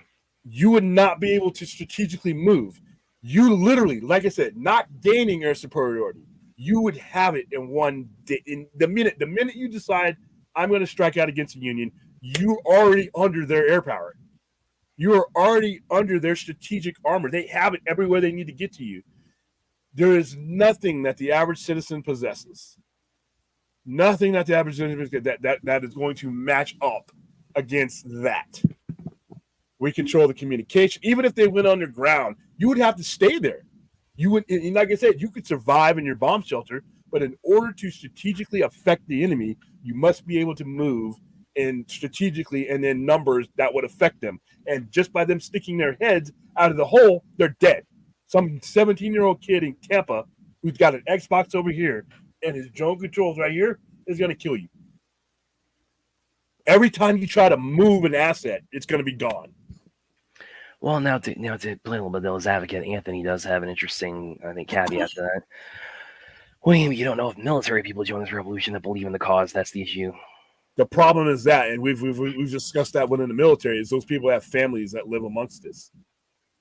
They would be siding against. They know the majority of the military. You may have some military, but the vast majority of the military are not going to go for this. You're literally, the military comes from the society that you're basically about to put in peril. So their wives, kids, mothers, all that is being put in peril by that. So they're going to side with the side that probably has the best odds to win. And all the stuff that you saw there, and first of all, we're not going to be using that kind of air power against our own people. We don't have to. We don't have to. We control the land from day one. We have everything. We can shut off strategic oil reserve. We can do everything. You could literally, even if you were planning for this all your life, the only way you would literally have to stay in your bunker. Because once you came out, they'd have you. And like I said, the majority, no. Even and like I said, the U.S. government would only fire on people who are carrying out acts of sedition or treason. Or if they, it's not treason because it's not against another government versus you. Unless they established a government like Jefferson Davis and the Confederates, technically what they did was treason. Because not only they weren't just fighting against the United States government, they created the Confederacy, which by all intents and purpose, their purpose was a separate country from the Union. So they created another country, and then they fought under that country against the United States. That's treason. Once that government was established and you called yourself a different army other than the Union, that's treason. So if this Yeah, the average citizen don't listen. We complain, we bitch and moan. We don't like this, we don't like that. But trust me, you will know what he's gonna want. They want their normalcy, they want their life, they want their people to be safe, they want to just work, they just want to work, play, go home. You're not gonna have the support of the people in this civil war. Because everybody who's gone to school knows what the last one did. And if you modernize that, it's just never gonna happen, in my opinion. Could be wrong, but I doubt it. And like I said, in order for when you control the country, you could do things in precision. You would never be using a jet to do that. You would only way you would use a jet to attack a force like that is if they were out in the open and there was no civilian casualties. Then you would do it. But they're not going to do that. They're not going to kill a bunch of civilians to affect that outcome. They wouldn't have to. Fourth. 90% of the military will defend when fourth. Come on. Here from Aaron, William, you pledged to fight all enemies, both foreign and domestic. So I think she's playing like devil's advocate there. Yeah, like I said, if you commit an act of sedition, which is basically what this would be, or an insurrection, then the government has the right to come after you. If you endanger the Union, secession, like you always hear people saying, well, the state would succeed, Texas should succeed. That's sedition. That's actually against the law to even think about that. Anything that damages the Union, whether it be by succession or, armed, rebellion, government's going to shut that down. And now you're talking about throwing people's everyday lives up. People don't want that. People want shit to get back to normal as soon as possible. Look at COVID. Yeah. People were still choking to death and dying of COVID, and everybody wanted to get back to normal. While a million Americans were dying. 30,000 a day at one point. Let's get rid of the mask man. Let's do that. They wanted to get back to normal. That's what we do. We want to get back to normal. We want normalcy. You throw some shit up here like this that's going to uproot and unsettle people's lives, they are going to side with what they perceive, and because they'll probably be right, what will be the ultimate victor, which will be the government. But like I said, we control every app. The road, everything that insurrectionist would try to use to move around strategically would already be within the wheelhouse of the enemy, of what they consider to be the enemy. Like I said, the drones alone, there would be reapers and predators everywhere.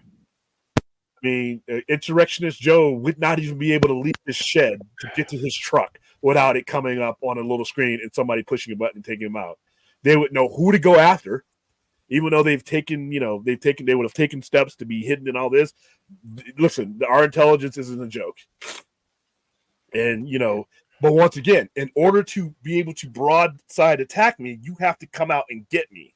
And that's why, and if you look at the history of modern warfare, when you attack the United States full frontal, you lose.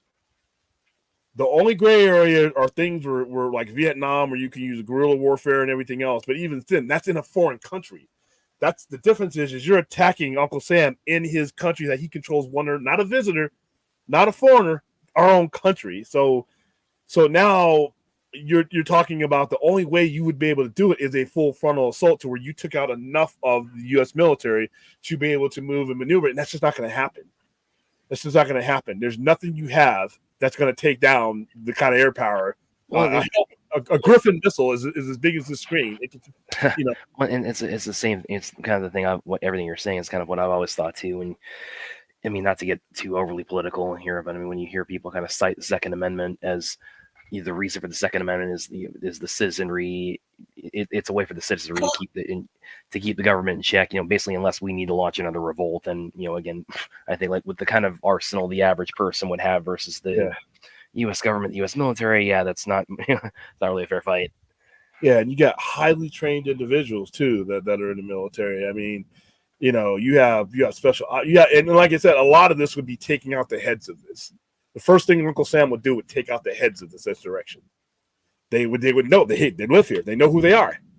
Like I said, if you hide and if you're hiding and doing like the whole Red Dawn thing, that's one way to do it. But once again, look what look how they were affecting foreigners that were coming in from another country. It's a flip side. We already have air superiority. Once you have air superiority, and you can't move your guys around without getting picked off, then you can't move. You can't move. That's what eventually happened in World War II. Is once the Empire of Japan lost air superiority, and we were ready to we could freely do whatever we wanted to in there. And the same thing with Berlin. Once the United States did it by sheer numbers of planes. Once air support, we could move. We can move our tanks to where we needed them to be. We can move our people to where we needed them to be. Here, that's over on day one. Everything you see in warfare in the last 80 years is things we had to attain and eventually get to. Sometimes it took years, and sometimes it never happened at all. Here, if you did something like this, day one, minute one, air superiority, we already have strategic positioning, and you're going to have a populace that's going to be like, oh, wait a minute, you're going to blow up my country? I can't go to Starbucks. I can't go to my spin classes. I can't just go to the game and have a beer and have fun. You're going to blow up all that. People are going to be like, no. And they're going to rat out everybody. Like I said, insurrectionist lives next door to just normal guy. Normal guy's going to be like, if we have a Holocaust being unleashed on us, then that might, then that would be different. Yeah, that will be different. But with this, like I said, I see this movie, and I'm going to go see this movie. It looks great. But as far as realistically, because I love alternate history. Yeah, I just don't think that the people of the United States would ever go for another civil war. I think people overestimate that too. Well, actually, let me kind of on that note, because this also kind of reminded me of this didn't end up going forward, but the creator, the Game of Thrones guys, they had a show in the works. It was called, I forget what it was called, but it was basically it was similar to this, but it was like, what if the South won the Civil War, and that so again, it was alternate history. It was, the U.S. divided into, Confederate states, and it's, in modern times, but that got some backlash because, of course, I mean, because in part because the connotations of slavery and things that associated with it. But yeah, I was kind of wondering what were your thoughts? Had you heard about that? What were your thoughts on that? Would that have been something you? Yeah, that was based on a book. And a lot of that came, a lot of that was inspired by making people feel, Man in the High Castle, things like that, different wars that they'd ended differently. I think had the South won, they would have still eventually lost altogether, because eventually the North still had all the resources, so still had the people. Yeah. And if the South had won, they would not have had the resources. They would have lost. So I mean, look how they basically lost Civil War because they ran out of guys, because they were up against the United States. So I think you would still be able to blockade them. I still think you would be able to, since their economy would be cut off from the rest of the United States, you could literally starve them out. A lot of the railroad routes, if you look at Texas, Texas has a railroad that goes from all the way across. That top of Texas It's so that they had access to railroad and shipping and all that. Once you succeed from the United States, you no longer have those routes left, and then you could pass laws and within the North saying we're not going to trade with you, we're not going to give you resources, we're not going to buy any of your stuff. So all of your stuff, you either have to sell it to foreigners, or that's it. And that's that they would only be able to sell it outside. And then, like I said, you as the North, you still have the resources, you still have all the big cities. All your tax revenue is going to come from up there. There's no tax revenue. I mean, most of those guys, one of the things, they didn't want to pay taxes, so there's no revenue. You would eventually, even if the South won, they would not have won and been able to come up and conquer the North, in my opinion, and they would have just been starved out. They would have lost. They would have their agricultural center, what that was, wouldn't have any legs. And there was at that time there was only so much that you could sell to foreign countries that weren't aligned with the U.S. And eventually, treaties, the U.S. would sign treaties and barter and pressure these other countries that were still doing trade with the South and to cut them off. So you would starve them out eventually, because even though they may have won, if they couldn't take the North, then they have no way to effectively operate a country. Yeah, but like as far as like a show, they would have been alternate, because I was always like, this is alternate. I don't see why it was a possibility, just like Man in the High Castle was a possibility of the Axis forces winning. Yeah, well, I remember like back with Spike TV, back when it was Spike TV, because they had the one show, 1,000 Ways.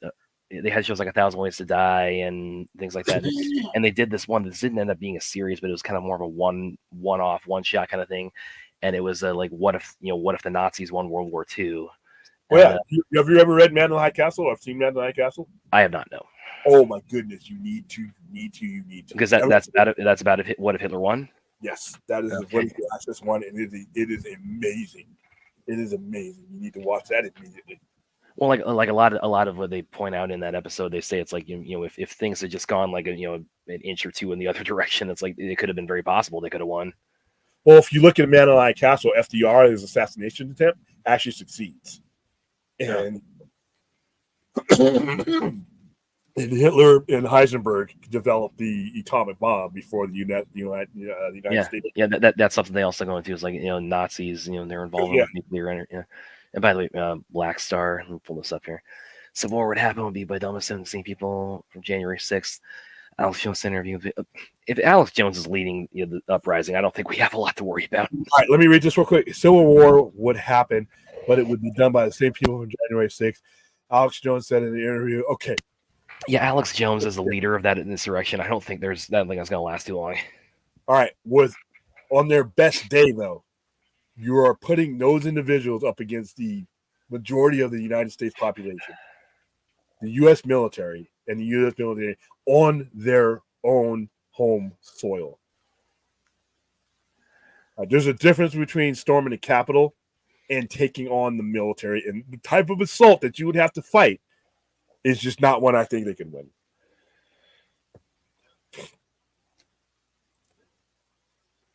All right.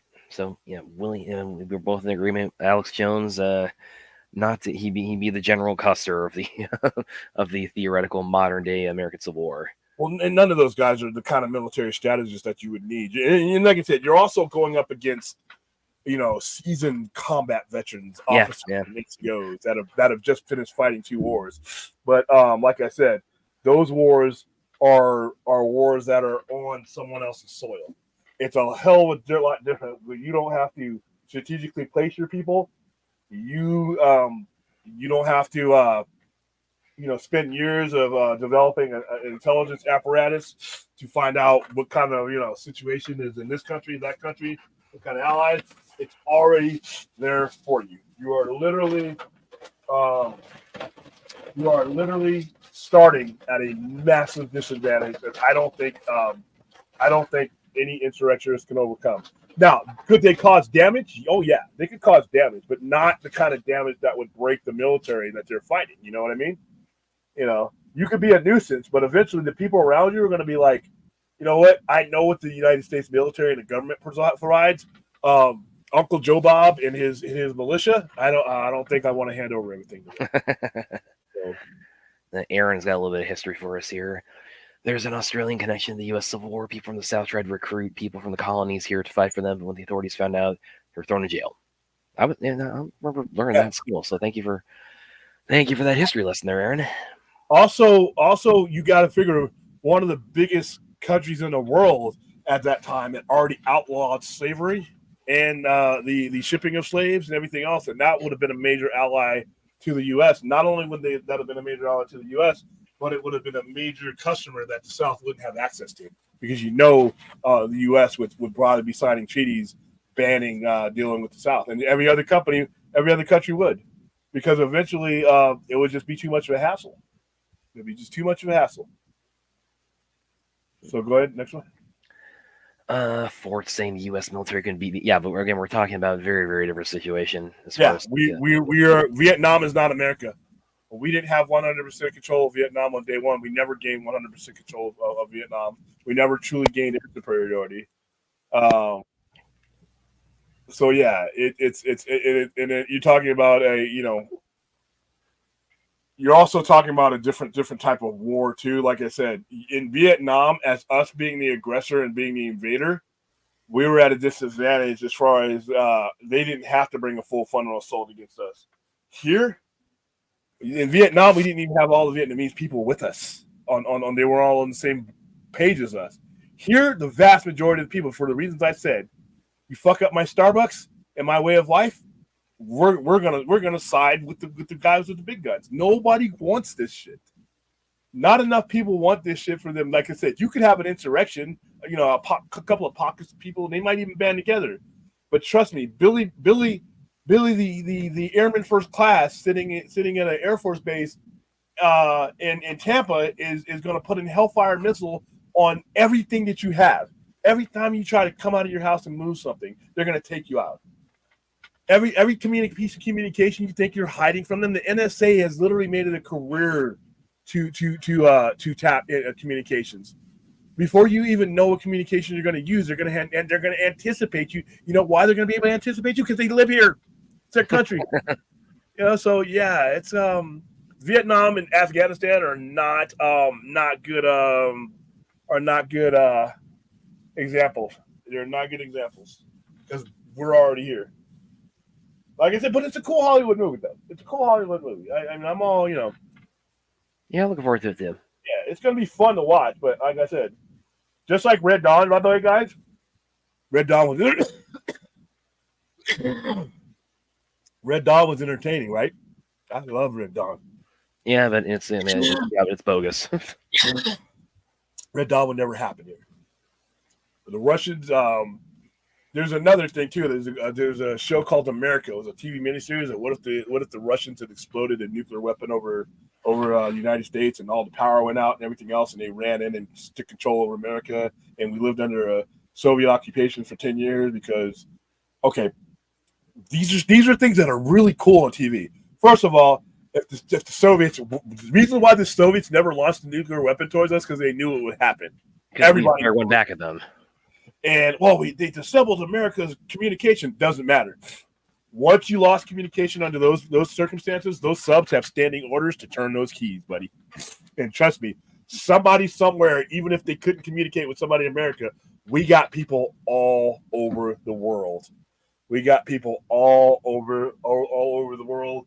We got, who would say, hey, you know what? United States has had a nuclear weapon exploded over it. That's it. It's over. Moscow's gone. Leningrad, Stalingrad, St. Petersburg, gone. I mean, cursed everything. Everything Soviet would have been turned into dust, and they know that. That's why they would have never done it. Yep, right here, Spider-Man. That's what exactly. we're talking. As far as like Red Dawn happening, them getting on planes and being able to get into, they would have never been able to get those kind of planes that many to the amount of soldiers that they had in Red Dawn to be able to hold a significant part of the country. It would have never happened. Even if they were able to get in, once again, we have enough military infrastructure, we would have overwhelmed them. And if Soviets would have never even done that, and the reason why is if you read Red Dawn, well, we've agreed not to use nuclear weapons on this one. The United States would have been, fuck no, you just launched an invasion against us? That's what we have these things for. So they would have never even done that. The Soviets were always deathly afraid of provoking us. That's the one thing people don't realize is that, you know, it was more so than us against them. The Soviets were always afraid of provoking us. They did not think they could win a war against us. They were always paranoid about us. That's why when Kennedy got assassinated, Khrushchev and all those guys were on the phone immediately to our State Department, making sure that they knew it wasn't us, that wasn't them, because they did not want to provoke the United States. When they built the Berlin Wall, the East Berliners government wanted to build the Berlin Wall. Khrushchev and they said, no, we don't want that, because that would provoke the United States in that zone. They never wanted to provoke us because they knew what would happen. So they're damn sure not going to come parachuting. But it was fun. Dude, Red Dawn, the original Red Dawn, oh my goodness, it was fun. You know, it would never happen. And it never did happen. The proof that it would never happen is that fact that it never happened. But like I said, Hollywood is cool when it comes to this shit, though. But like I said, is there anybody out there that would, like I said, would like, you hear the loud people say, oh, we're going to take over the government and we're going to start a civil war. Nah, you're going to start an attack. You're going to start like an insurrection. But you're going to look back at us and we're going to be like, does this mean my fantasy league's not going to happen this year? Wait a minute. Does this mean I can't go on vacation in my nice spot? Does this mean I can't, do all my normal things? Because in order to do this, Snyderverse now, you need to be committed to this. If you're going to go to war, you need to be committed to war, and the people around you need to be committed to that war. And have an insurrection. That's why you would need something like the Holocaust happening, here for people to say, okay, now things are so bad, we have no choice but to launch an uprising. Yeah, and like I said, most of the people people who I've served with, people who have served in the military, we are you. We come from you. We come from the society that you exist in. We're not going to do this. We're not going to allow this to happen. We're not going to allow this to happen. It would defeat the purpose of us ever putting on the uniform to begin with. So, yeah, it's cool. It's a cool movie, and boy, it looks like fun. But like I said, the conversations that it's starting is like, ooh, guys, come on now. You talk, go visit your army officer uncle or somebody, or go watch and just see what you're up against. See what you're up against. And like I said, please don't use Vietnam and Afghanistan as examples of what you could do here in the United States. Don't go grabbing your musket. You're comparable to what they have, saying that, hey, they stood a chance in Vietnam and Afghanistan. I'll stand a chance here. That there's a drone that you'll never see what hit you. You're gonna be dead in video game fashion before you even understand how it happened. It's not. I don't think it's feasible. But hey, and I hope we never see it. I hope we never.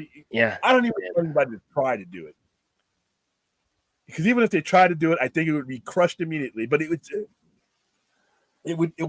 be a threat. It's a threat to the security of the country. I don't want that. Succession is becoming. All right, here's the thing about Succession, guys. It's a cool conversation to have. All right, so people are always making fun of California. Anthony has a kind of corollary to that. What scares me, though, some of these politicians, governors, they're empowering certain states to believe they'd rather have totalitarian government than democracy. So that kind of feeds into that. Conversation for a different day. That's a lot of it's just talk. We still have a democracy. So until we don't, then we'll have that conversation. But Succession is becoming popular in both parties, but it's bullshit and it's talk. Here's why. No state is ever going to want to leave the United States, because then you leave the collective combined resources and advantages that literally come from being the United States. Texas asked to be in part of the Republic.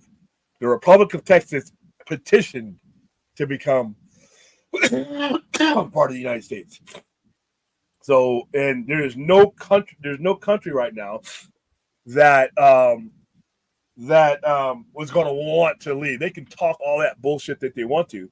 No country is going to leave the collective advantage of being the United States. And here's why. All right, let's take California for instance, right? Everybody, especially here, in Vegas, everybody's like making fun of California, you liberal this, you guys are this, that, you guys suck, right? And then liberals in New York, your coastal elites, man, you guys should just succeed and not be part of the country. All right, 37% of all consumption comes from those two states. So if anything were to happen to California or New York, or they succeed or they just cut off, then everybody in the middle states that produces and manufactures stuff, and when you lose 37% of your customer base, I don't care what business you're running. I don't care if it's drug dealing. You lose 37% of your clientele, you're not going to be around very long. So if 37% of all consumption comes from those states, that means your auto manufacturers that are in the South, your BMW people that are in South Carolina, your Honda, your Toyota plants that are in Georgia, your soy plants. So those two states have a huge Asian population. All your soy products that are sold to a lot of the coast, that's gone. So Iowa's done. All the manufacturing things that if they're not being made for the people that live in those states, those are being sold to the two major factors. So your major economy, California is the 5th largest economy in the entire world. So you not only would they never succeed, but you would never want them to. And it's a cool thing to bring up and say, oh, succession. No, because it would never happen. First of all, it's illegal. And second of all, there's no state that you're living in that would be better off not being part of the United States. Because what are you going to, somebody wants to, now you're a really small country that some foreign country can attack. Somebody attacks Texas, guess what happens? Uncle Sam comes with everything we got. Somebody attacks Minnesota. Somebody attacks Florida. Some foreign country attacks Florida. Guess what they attack? They attack the United States. They get us all. So no one, like I said, they talk this stuff and it sounds great, but no one wants to leave the collective advantages that is the United States of America. It's just not. I just don't see it happening. Especially once you start thinking it out in those terms. Like, what's the pros and cons? I don't like the way the country's being ran now. Okay, con. Okay, you're gonna like the way your single country is gonna be ran because you're gonna get pigeon-toed into bad deals now because all your resources are coming from the country. Yeah, so yeah, it's succession it sounds cool. It's people blow some steam off of, but when you look at the consequences of it, nobody's leaving Uncle Sam. Yeah, nobody's leaving the United States. I think we have a new viewer. The first time I've seen her in the comments tonight, so I want to go ahead and highlight her comment real quick. I pray to Crom. Okay. Hey, Conan, Conan wouldn't have a chance either because he'd be taking on the Griffin. Now, Molly, when you say you pray to Crom, please tell me you don't pray like this. What are you bringing up? Oh, then the hell with you.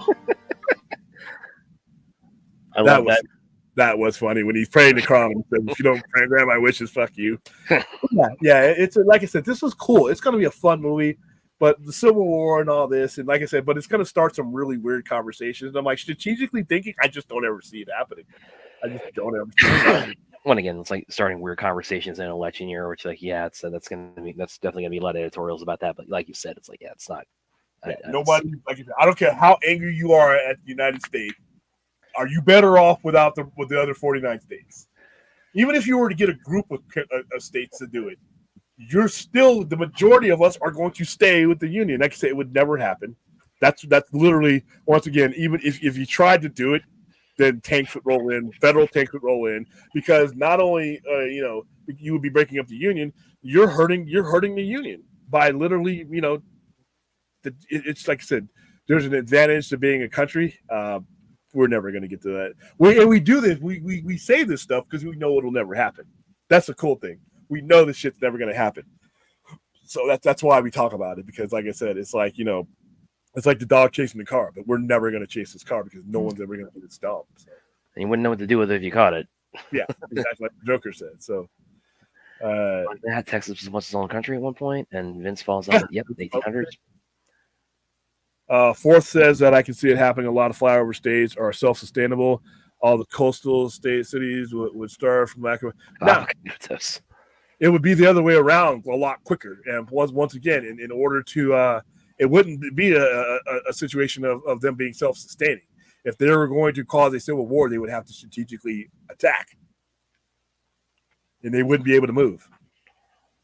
They wouldn't be able to move. They would be overwhelmed. Here's a good one on the Red Dawn topic. The only way a country could temporarily get a jump on the U.S., they would have to go through Mexico. I say temporarily have an advantage. You have a better chance of winning a food eating contest. Yeah, and most countries are not, just don't want the hassle. That's why when you see countries attack us, it's usually indirectly. Iran does it indirectly. Iran doesn't want that smoke. That's why Iran never actually does anything themselves. They do it through proxies that they do it through, Hezbollah and places like that. They would never actually full frontal do it. When they did the Hostage thing, that was not necessarily the government, because but if you notice, Iran and Russia never really, that's what the Cold War is. That's what Cold Wars are, is they never get hot because one country never does anything. No one wants that. No one wants the full no country like that has a government like that. Even China to a certain extent. Well, first of all, China, we're so financially tied to China, that's not going to happen. But still, I mean, you understand that being the superpower that we are, and all these wars that we fought has gotten us ready for the next war. Nobody wants to be the next war. Shit, nobody wants to fight the next war. So yeah. Can't we all just get along? Yeah, no, we're just talking about the subject of a movie. America would most likely expand and gather more states in the Union. Yeah. There would be countries wanting to join that shit, When you finally make Puerto Rico a state. Yeah, which, by the way, should have happened already. Yeah, that's true too. But yeah, it's fun to talk about. People get worked up. Take. Well, yeah, like I said, in 2 minutes into the trailer, I'm like, okay, this is bullshit, but this is bullshit. I'm down for it.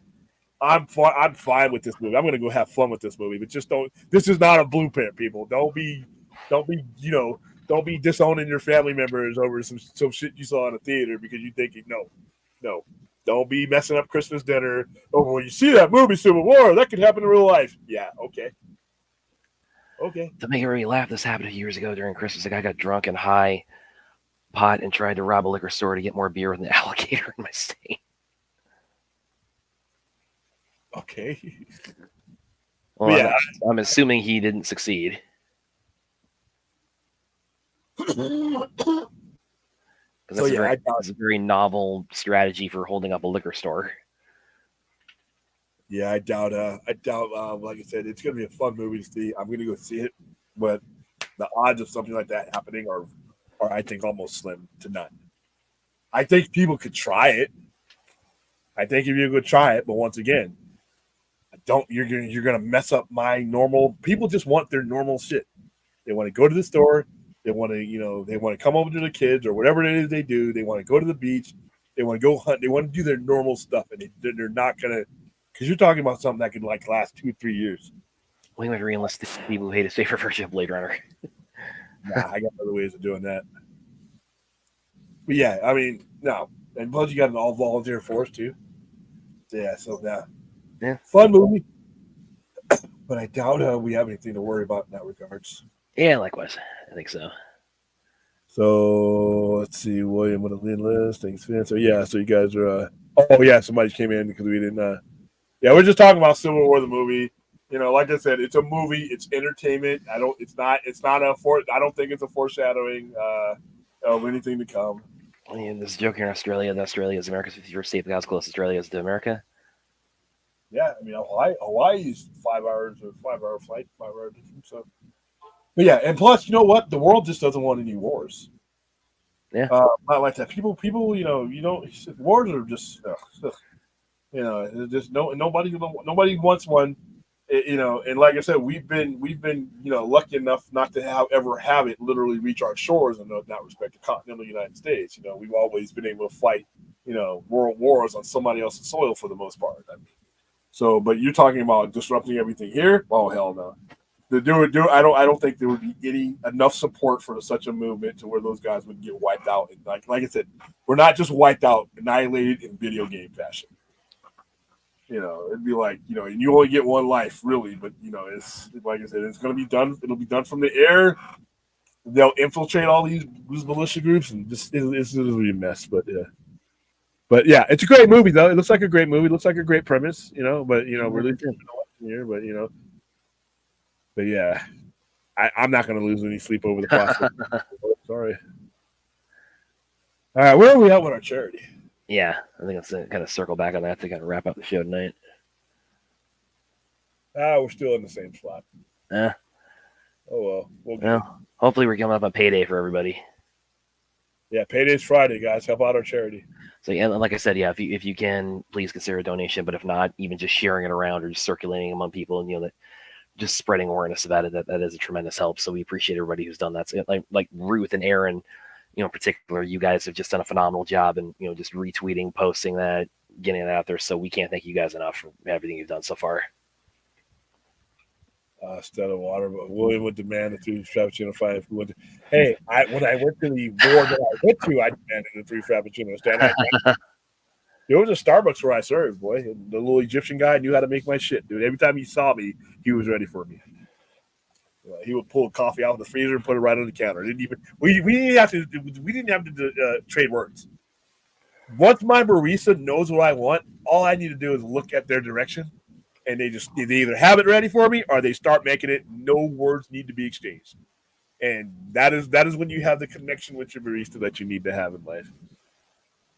Yeah. All right. So I put the link to the charity back in there. So if you guys get a chance to put it, to join up, great.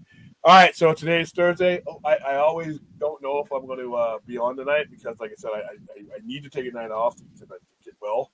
Because Friday is going to be a big day. We got our video that's going to be coming out on Friday night as far as some of the enhancements and the things that we got going for the Rebel Moon. I just got to figure out how I want to do it because, like I said, we've got some pretty big donors that are anonymous, and how do I include them into the whole world? They've helped. Some of them have been $500 donors. We literally have two $500 donors that are anonymous. Yeah.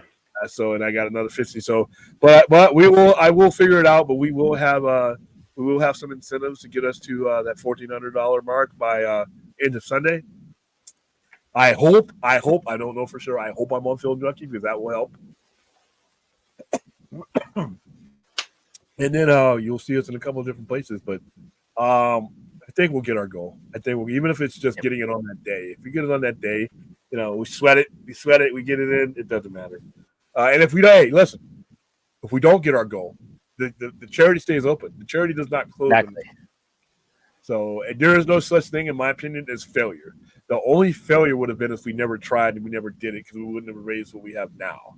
That would have been failure. But I think we're good. So I plan on doing it again for Scargiver in April. Yep. So, all right, Brad, where can they find you? You guys can find me on Twitter and Vero and here and there on Facebook. Of course, you can find my writing on Kung Fu Kingdom and on Screen Rant. And, of course, you can find me here on the Sci-Fi Center, breaking down all this good nerd shit. William. And you'll be seeing plenty of me as we head into the Rebel Moon event in just over a week now. Yep. All right. So, listen, simple message here. Just find the happiness in everything around you and hold on to it and let it lift you up out of any doldrum. And that's not a 988 Suicide Crisis Lifeline, 24/7 call, text, chat. Yeah. There are people there that have come out of the other side, and they are all funded. I mean, if you want to know where the money is going, this is one of the things, to help to help things like this be facilitated. So, all right, I will see you guys. Definitely see you guys on Friday. Don't know about tomorrow. So later, guys. Until then, see ya.